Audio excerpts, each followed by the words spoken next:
Fala galera, tudo bem?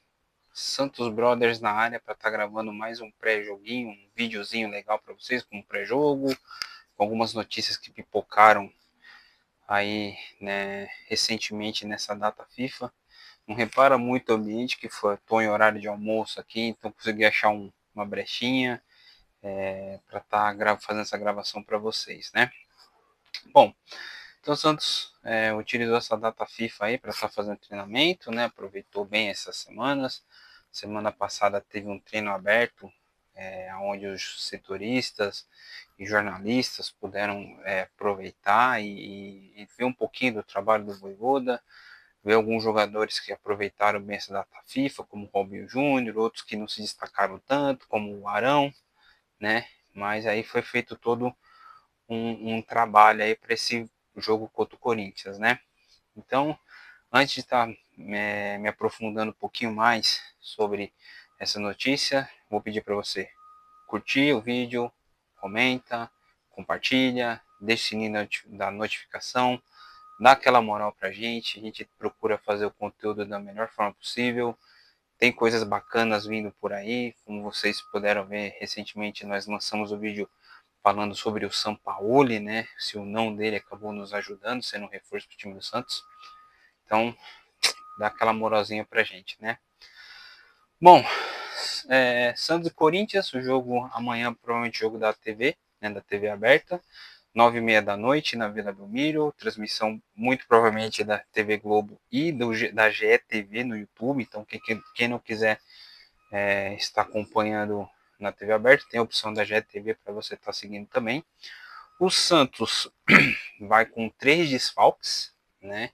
Então, o Rincon, que sentiu um desconforto na panturrilha, né? Tá com edema na panturrilha, foi retirado para estar fazendo o tratamento adequado. O Neymar, que a gente tá em fase de recuperação. Uns dizem que ele vai voltar contra o Fortaleza, outros já jogam só contra o retorno contra o Flamengo, né? Então isso a gente vai ter que estar aguardando mesmo, né? Esses são os casos de lesão. E o Tiquinho Soares, que tomou aquele cartão amarelo super infantil no jogo contra o Ceará, lá em Fortaleza, né? Então esses são...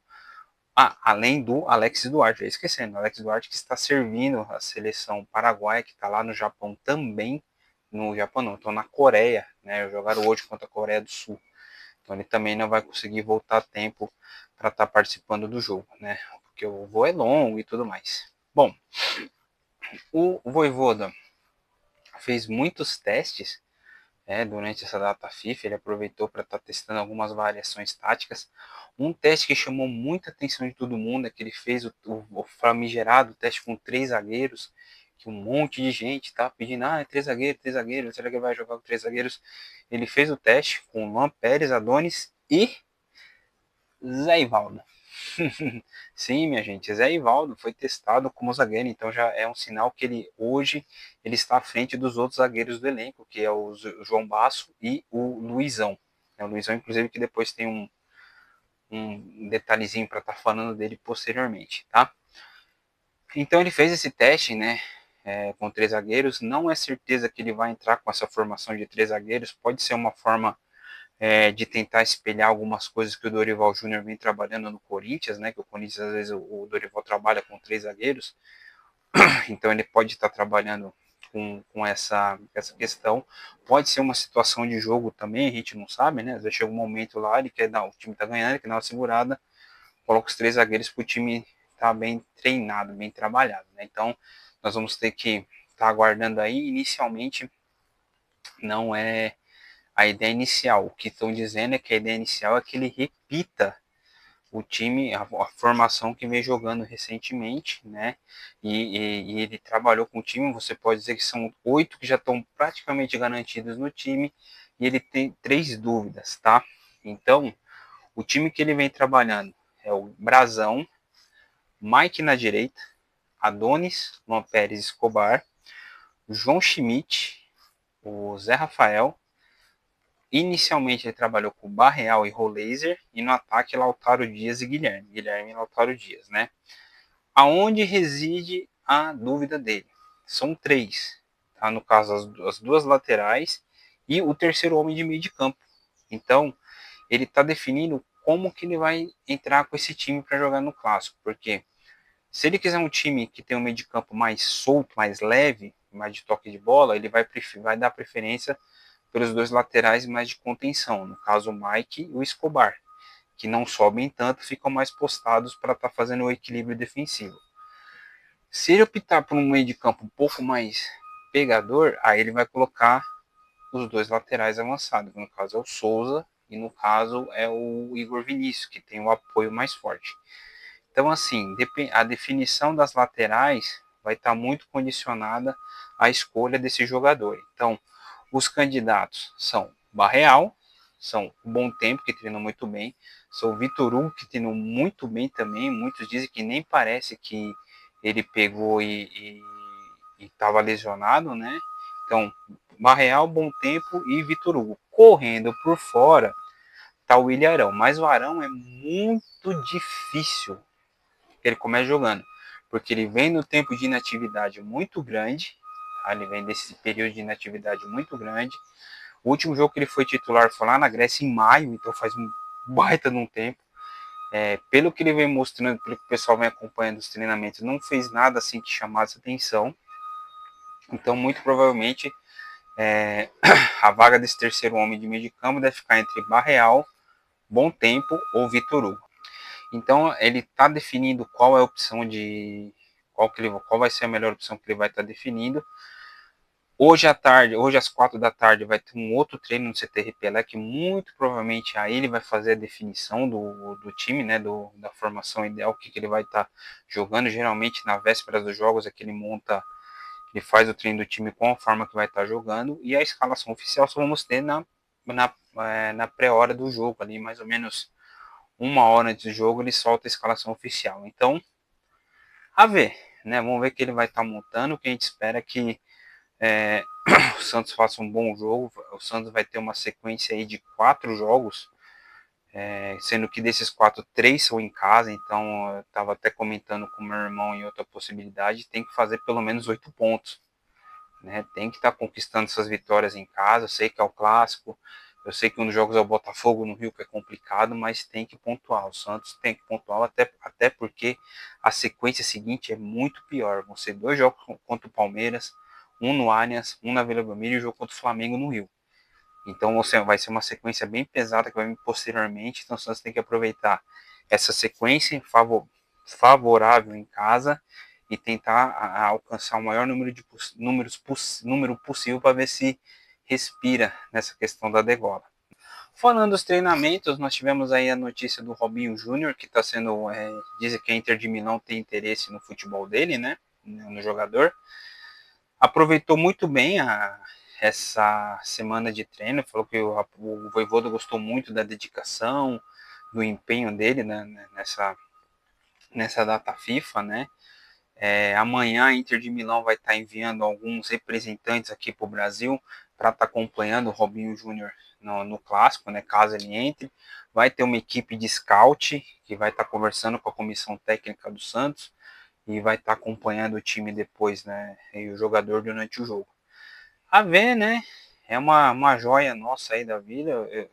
Eu espero que o Santos não venda a preço de banana, como tantos outros meninos que a gente já perdeu, já ficou aí para trás, né? Aí vamos ver qual que é desse interesse da Inter de Milão, se vai se confirmar, não vai, mas a gente vai ter que esperar um pouquinho mais para ver quais são as próximas notícias. Outra notícia também que foi ventilada, Neymar no Inter Miami, mas essa questão do Neymar, conforme vai chegando o término de contrato dele, começa as especulações, fala que agora o Inter Miami tem uma vaga extracomunitária, né, que é a mais, que pode estar colocando, questão do fair play financeiro. Temos que aguardar também. Agora é muito subir, a gente não sabe, não tem nada muito concreto. O Santos fala que vai renovar, enfim, temos que estar aguardando essa questão do Neymar. Uma outra notícia que saiu foi o Luizão, né, o nosso zagueiro Luizão. Depois do jogo contra o Vasco, ele não conseguiu mais se firmar, não conseguiu dar uma sequência. Falam que ele sentiu muito a questão da goleada sofrida, que ele não foi bem. E em comum acordo, parece que está chegando um acordo da diretoria do Santos com o estado de jogador, que o ideal seria estar emprestando ele. muito provavelmente ele não vai ter sequência, oportunidade de estar jogando nessa reta final de 2025, né? Vai ser bem difícil, vai ter que contar com muita lesão, suspensão, tipo assim, uma infinidade de fatores para que ele tenha uma chance. Ele não está sendo relacionado para os jogos, não se destacou nos treinamentos, então assim, tá muito difícil para ele estar jogando. E a ideia é que pro ano que vem ele seja emprestado para tentar recuperar a confiança, recuperar o bom futebol, para talvez alguém se interessar em resolver ou ele voltar bem para o clube ou alguém se interessar e estar contratando ele. Até porque o Santos, para variar, deve ainda uma parte do valor do jogador ao Novo Horizontino. Né? Parece que é 50% dos 10 milhões que o Santos tem que pagar, são no caso 5 milhões o Santos não pagou ainda. Então tá tendo essa conversa para ele ser emprestado, ele tem contrato até 2028 com o Santos, é um contrato longo, né? Então, como ele é um jogador jovem, o Santos está tentando trabalhar essa questão aí, vamos ver os desdobramentos que vem a seguir. Bom, para estar terminando a nossa querida conversa da Arena, né? Saiu a notícia que hoje Santos e W Torre não chegaram a lugar nenhum, né?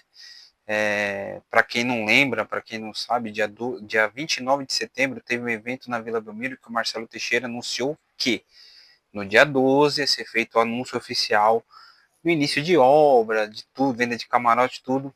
Passou-se o tempo, não saiu nada do lugar, eles falam que são minúcias do contrato, que está faltando detalhezinho aqui, ali, as letras miúdas, né?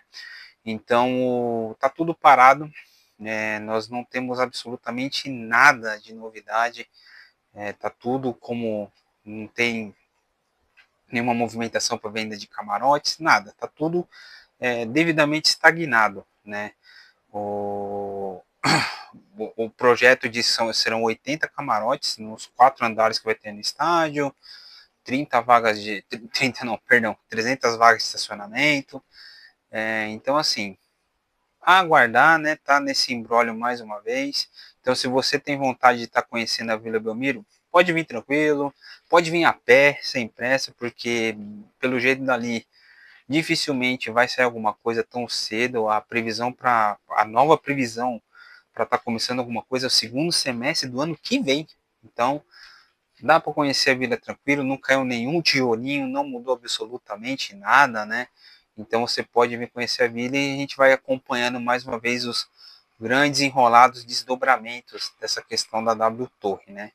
Outros dois tópicos que foram debatidos é que se o Santos realmente acontecer essa demolição do estádio, o Santos vai mandar os jogos no Pacaembu, para já ter um acordo com a Alegra, né, que é a que cuida do Pacaembu, né, do estádio aqui em São Paulo, e que o Santos está buscando um name rights, né, está buscando uma empresa para poder estar fazendo um name rights para estar ajudando na construção do estádio, de ser o nome da arena e tudo mais. Vamos aguardar, né? Não tem muito o que está se fazendo. Pessoal, é isso. Muito obrigado por ter seguido até aqui, ter acompanhado o vídeo até aqui. Curte, comenta, compartilha, deixa o sininho da notificação, dá aquela moral pra gente. Como eu disse inicialmente, vai ter muito conteúdo legal que vai estar vindo aí pela frente. E aquele grande abraço, falou, até mais.